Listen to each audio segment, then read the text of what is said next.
Hello everyone, আসসালামু আলাইকুম। প্রিয় শিক্ষার্থী বন্ধুরা, আশা করছি তোমরা অনেক ভালো আছো।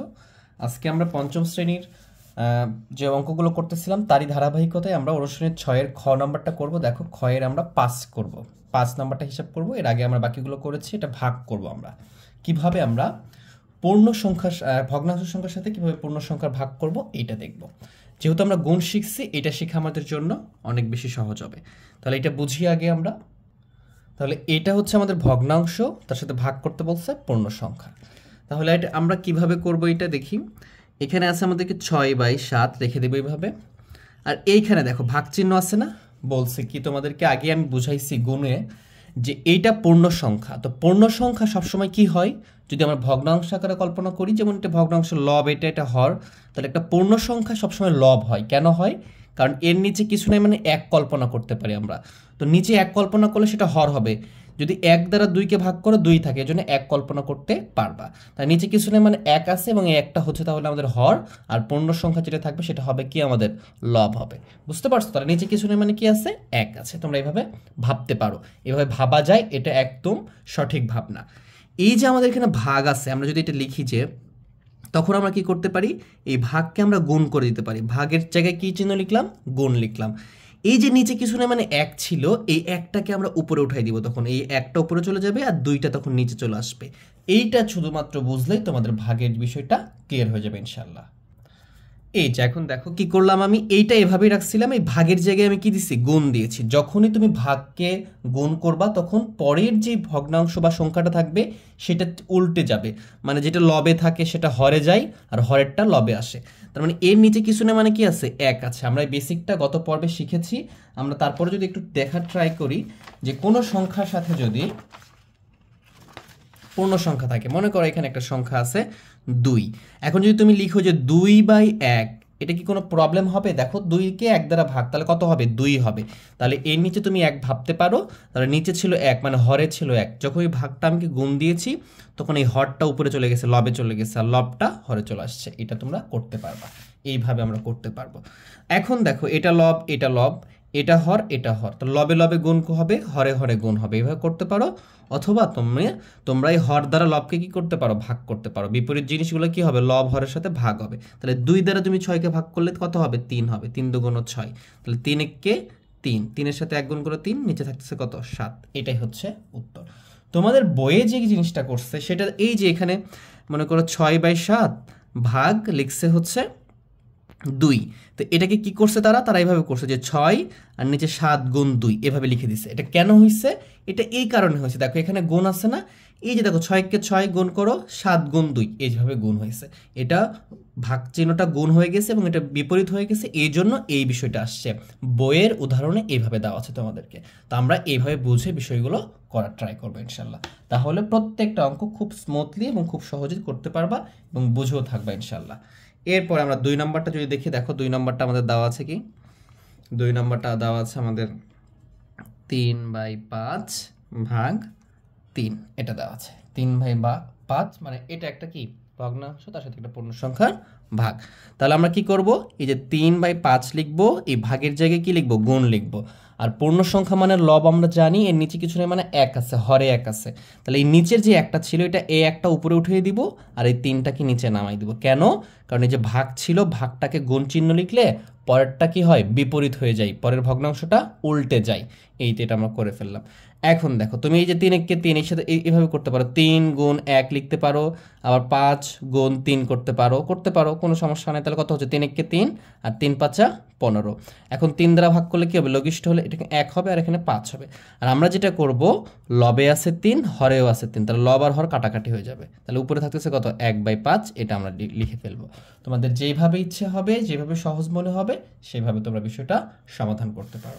আশা করি বিষয়টা বুঝতে পারছো তোমরা। এরপরের যে ম্যাথগুলো আছে সেগুলো যদি আমরা একটু ট্রাই করি। এরপরে আমাদের আছে, আমরা যদি আরেকটা করি, 4 নম্বরটা করব। 3 নম্বর তোমাদের হোমওয়ার্ক দিয়ে দিলাম আমি, 4 নম্বরটা দেখবো আমরা। তো 4 নম্বরে কি দেওয়া আছে দেখো, 9/8 ভাগ 6, এটা দেওয়া আছে। তাহলে আমরা একই প্রসেসটাই অ্যাপ্লাই করব। তাহলে 9/8 লিখবো, এই যে ভাগের জায়গায় আমরা কি দিব, গুণ দিয়ে দিব। ভাগের জায়গায় আমরা গুণ দিয়ে দিব। গুণ দিয়ে দিয়ে এই নিচে কিছু নেই, মানে 1 থাকে, একটাও লবে চলে যাবে, আর উপরে 6 ছিল, 6টা নিচে চলে আসবে।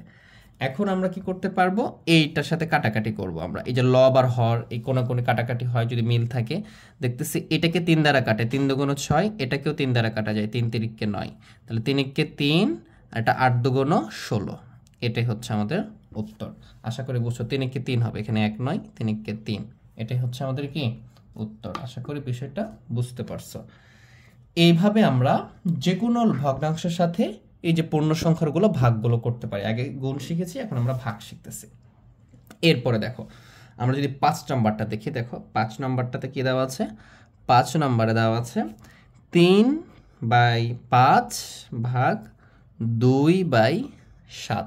এটা কি, এটা হচ্ছে একটা ভগ্নাংশের সাথে আর একটা ভগ্নাংশের ভাগ। তাহলে আমরা এই বেসিকটা শিখছি। দেখো এই যে জিনিসটা শিখছি, ভাগ থাকলে গুণ দিয়ে আমরা উল্টিয়ে দিব, এটা ধরো আরও বেশি ব্যবহার হবে। এখানে 3/5 লিখছি, এখানে এই যে ভাগ চিহ্ন আছে না, ভাগের জায়গায় আমরা কি দিব, গুণ চিহ্ন দিব। তাহলে কি হবে, এই নিচেরটা উপরে চলে যাবে 7, আর উপরটা নিচে চলে আসবে। জাস্ট এই ভাগকে গুণ দেওয়ার জন্য এটা বিপরীত হয়ে গেছে, লবটা হরে গেছে, হরটা লবে চলে আসছে।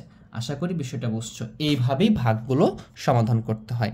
এখন দেখো, যে 2 দ্বারা 3কে কাটবে না, দুটোই মৌলিক সংখ্যা, 5 মৌলিক সংখ্যা, 7 মৌলিক সংখ্যা, কোনোটার সাথে কোনোটা কাটবে না। তাহলে কি করব, আমরা এগুলো গুণ করব। 3 আর 7 গুণ অবস্থায় আছে, তাহলে 3 7 21 একবারে লিখতে পারো, এটা 5 দুগুণ 10 একবারে করতে পারো, কোনো সমস্যা নেই।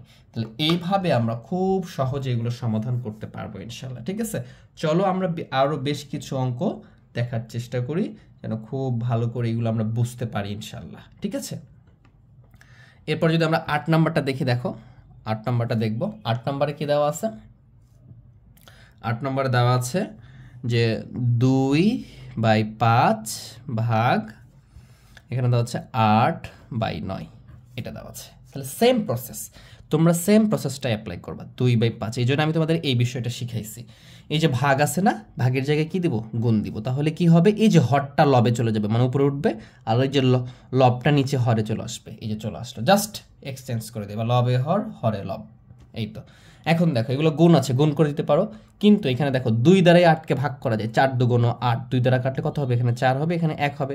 1 দ্বারা 9কে গুণ করো, 9কে 9, আর 5 আর 4 একই সাথে আছে লবে লবে, তাহলে গুণ হবে 4 5 20। এই তো আমাদের এটারও ভাগফলটা চলে আসলো। এইভাবে আমরা খুবই সহজে, খুবই স্মুথলি অঙ্কগুলো করতে পারবো ইনশাল্লাহ। এবার 9 নম্বরটা তোমরা করবা, আমি যেগুলো বাকি রাখতেছি এগুলো তোমরা ট্রাই করবা। তাহলে তোমাদের জন্য শিক্ষাটা আরো সহজ হবে। মোর অ্যান্ড মোর প্র্যাকটিস করতে হবে। ঠিক আছে, অনেক বেশি প্র্যাকটিস করলে অনেক ভালো বেশি শিখতে পারবো, অনেক ভালো শিখতে পারবো। আচ্ছা, 9 নম্বরটা আমি করে দিচ্ছি। 9 নম্বরটা কি দেওয়া আছে, যে 2/3 ভাগ 8/9, এটা দেওয়া আছে। তো এইটা দেওয়া আছে, আমরা যদি এখন লিখি যে 2/3, এই ভাগের জায়গায় আমরা কি দিতে পারবো, গুণ দিই। তাহলে গুণ দিলে কি হবে, এই লবটা উপরে চলে যাবে, তাহলে 9 হয়ে গেল, হরটা লবে চলে গেল, আর এই যে লব যেটা ছিল সেটা হর নিচে চলে আসলো। এখন দেখো কাটাকাটি হচ্ছে, হ্যাঁ 2 দ্বারা 8কে কাটলে কত হবে, এখানে 4 বার যাবে। 3 দ্বারা 9কে কাটলে কতবার যাবে, 3 বার যাবে। তাহলে এখানে কি থাকে, 2 দ্বারা ভাগ করলে 2কে 1 থাকে, 1 না লিখলেও হয়। 3 দ্বারা কাটছে, মানে 3 দ্বারা 3কে কাটলে কত হবে, 1 হবে, 1 না লিখলেও হয়, এই জন্য লিখতেছি না আমরা। তাহলে 3 1কে 3, এটা 4 1কে 4, তাহলে 3/4 হচ্ছে আমার উত্তর, আমার এটা হচ্ছে রেজাল্ট। আশা করি বিষয়গুলো বুঝতে পারছো তোমরা। এরপরে যদি দেখি আমরা, যে এরপরে 10 নম্বরটা তোমরা পারবা ইনশাল্লাহ। যদি আমরা আচ্ছা 10 নম্বরটা করে দিই আমি। 10 নম্বরটা একটু প্র্যাকটিস করাই বেশি করে তোমাদেরকে। তাহলে এখানে থাকতেছে কত, 2/5, তার সাথে ভাগ করতে বলছে 8/15। ভালো করে বুঝো। তাহলে এখানে আছে আমাদের 2/5, এই যে ভাগ, এই ভাগের জায়গায় আমরা কি দেব, গুণ দিব। তাহলে লবটা উপরে চলে যায়, একই প্রসেস, সেম প্রসেস সব জায়গায়। এবারে দেখবো 2 দ্বারা 8কে কাটতেছে, 4 দুগুণ 8, উপরে 1 লেখার দরকার নেই, 1 আছে তুমি জানো, লিখতে পারো, কোনো সমস্যা নেই। 5 দ্বারা 15কে ভাগ করা যায়, 3 থাকে, তাহলে উপরে কত থাকতেছে, 3, আর নিচে থাকতেছে 4। এইভাবে কত ইজিলি স্মুথলি আমরা অঙ্কগুলো করে ফেলতেছি। 11 নম্বরটা তোমরা করবা, আমি 12 নম্বরটা করে দিচ্ছি। দেখো 12 নম্বরটা আছে 5/7 ভাগ 15/28, এটা দেওয়া আছে। তাহলে এটাকে যদি লিখো যে 5/7, এই যে ভাগ আছে না, ভাগের জায়গায় গুণ দিলে কি হবে 28, হরটা লবে চলে যাবে এবং লবেরটা হরে চলে আসবে। এখন দেখো যে 7 দ্বারা 28কে ভাগ করা যায়, 4 7 28, এই জন্য নামতা ভালো করে জানতে হবে। 5 দ্বারা 3 15কে ভাগ করলে 3 হয়, তাহলে এখানে কত হচ্ছে 4/3।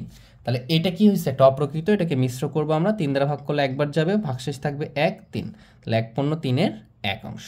এটা হচ্ছে আমাদের মিশ্র ভগ্নাংশ নিয়ম। এরপরে যদি আমরা আরো দুই একটা প্রসেস শিখবো, এর মাধ্যমে আমরা আজকের ক্লাসটা শেষ করবো ইনশাল্লাহ। যদি আমরা দেখি যে যদি আমরা কি করলাম, প্রথমে আমরা করলাম যে ভগ্নাংশকে পূর্ণ সংখ্যা দ্বারা ভাগ করছি। এখন পূর্ণ সংখ্যাকে যদি ভগ্নাংশ দ্বারা ভাগ থাকে সেক্ষেত্রে কি করব আমরা যদি 13 নম্বরটা দেখি, দেখো 13 নম্বর এখানে 7 ভাগ 5/9 এটা দেওয়া আছে। দেখো তাহলে এটা পূর্ণ সংখ্যা, এটাকে ভগ্নাংশ সংখ্যা দ্বারা ভাগ আছে। তা আমরা পূর্ণ সংখ্যা তাহলে ওটাকে যেখানে ভাগ থাকবে তার পরেরটাকে আমরা চেঞ্জ করবো। তাহলে 7কে চেঞ্জ করার দরকার নেই, 7কে 7-এর মতো রেখে দিলাম। এর সাথে ভাগের জায়গায় আমরা কি লিখবো, গুণ লিখবো। 9 উপরে যাবে, 5 নিচে আসবে। এখন এটার নিচে কিছু নেই মানে কি আছে, পূর্ণ সংখ্যা আমি সবসময় বলছি লব, পূর্ণ সংখ্যাটা কি সবসময় লব বিবেচনা করতে পারি আমরা, কারণ এর নিচে কিছু নেই মানে 1 থাকে, তাহলে ওই একটা হচ্ছে আমাদের হর।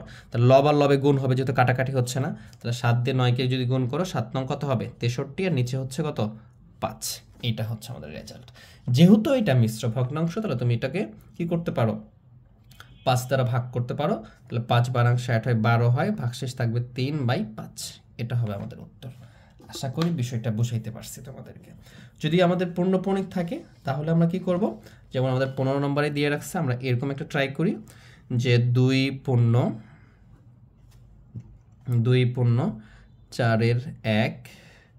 ভাগ 2/4 এরকমটা দিয়ে রাখছে। তাহলে আমরা কি করব, তাহলে আগে আমি পূর্ণপণিককে মানে এই যে মিশ্র ভগ্নাংশকে আমরা আগে অপ্রকৃত করব। কিভাবে করি, 4 × 8 রেখে কত হবে 9/4 ভাগ কত 4 × 8 রেখে কত 9/4। এখন যদি আমরা কি করতে পারি, একটা লাইন বাড়বে আর কি, তাহলে আমরা লিখবো যে 9/4, এই যে ভাগের জায়গায় গুণ দিয়ে 4 উপরে লিখবো, নিচে কি লিখবো 9। দেখো 9 দ্বারা ভাগ করলে দুটোই সেম জিনিস, 4 দ্বারা ভাগ করলে দুটোই সেম জিনিস, কেটে যাবে। তাহলে এখানে 1 এখানে 1, তাহলে উপরে 1 আর নিচে 1, তাহলে কত হচ্ছে শুধু 1। উত্তর কত হচ্ছে 1 হচ্ছে আমাদের। তাহলে এইভাবে আমরা খুব সহজে এই অঙ্কগুলো সমাধান করব ইনশাআল্লাহ। এই জন্য তোমাদের প্র্যাকটিস করতে হবে। আমরা আজকে শেষ ম্যাথ করতেছি 16 নম্বর, মোর অ্যান্ড মোর প্র্যাকটিস করতে হবে। তাহলে 11কে ভাগ করব আমরা 2/4 দ্বারা, তাহলে এটা 11, এটাকে এভাবে রেখে দিব। আর এটাকে কি করব, আমরা এটাকে অপ্রকৃত করবো। 4 × 8 রেখে কত 9/4, জাস্ট এটাকে 11 লিখে এখানে গুণ দিয়ে পরেরটাকে চেঞ্জ করবো। তাহলে 4/9, 4 দ্বারা গুণ করো, 4 11 কত হচ্ছে 44/9। তুমি যদি এখন 44কে 9 দ্বারা ভাগ করো তাহলে দেখবা যে এটা 4 নং 36, 4 বার যাচ্ছে, ভাগশেষ থাকবে 8, নিচে থাকবে 9। এটা হবে উত্তর। তাহলে এইভাবে তোমরা সবগুলো ম্যাথ সমাধান করতে পারবা এবং উদাহরণে অনেকগুলো আছে, এগুলো প্র্যাকটিস করবা। আর ক্লাসটা যদি ভালো লেগে থাকে তোমাদের অবশ্যই ভিডিওটাকে লাইক করে দিবা, বন্ধুদের মাঝে শেয়ার করে দিবা এবং অবশ্যই চ্যানেলকে সাবস্ক্রাইব করবা। সাবস্ক্রাইব করতে ভুলবা না এবং বেল আইকনে ক্লিক করে রাখবা, অবশ্যই সবার প্রথমে ভিডিওগুলো পাবা। তো সবাই ভালো থেকো, সুস্থ থেকো, আল্লাহ হাফেজ।